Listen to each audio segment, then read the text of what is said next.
દાહોદમાં પરસોત્તમ રૂપાલાનો વિરોધ યથાવત જોવા મળ્યો છે। રાજપૂત સમાજ દ્વારા વિરોધ કરવામાં આવી રહ્યો છે। જિલ્લા કલેક્ટરને આવેદનપત્ર આપી વિરોધ નોંધાવ્યો। પરસોત્તમ રૂપાલાની ટિકિટ રદ કરવાની માંગ કરવામાં આવી છે।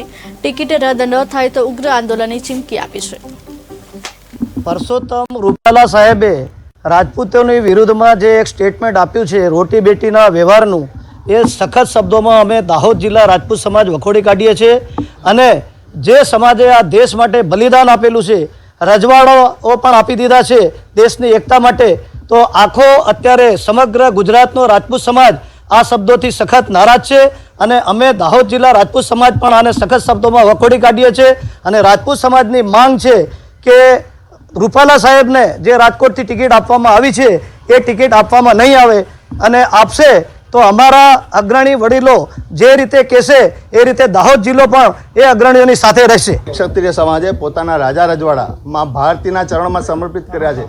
જે ક્ષત્રિય સમાજ તમામ સમાજ માટે પોતાના માથા વધેર્યા છે, તે ક્ષત્રિય સમાજને કલંકરૂપ જે પુરુષોત્તમ રૂપાલાજીએ કર્યા છે, ને જે પુરુષોત્તમ રૂપાલાજી સંસદ સભ્ય બની અને જો બિરાજમાન થાય તે ક્ષત્રિય સમાજ સાખી લે એવી પરિસ્થિતિ નથી।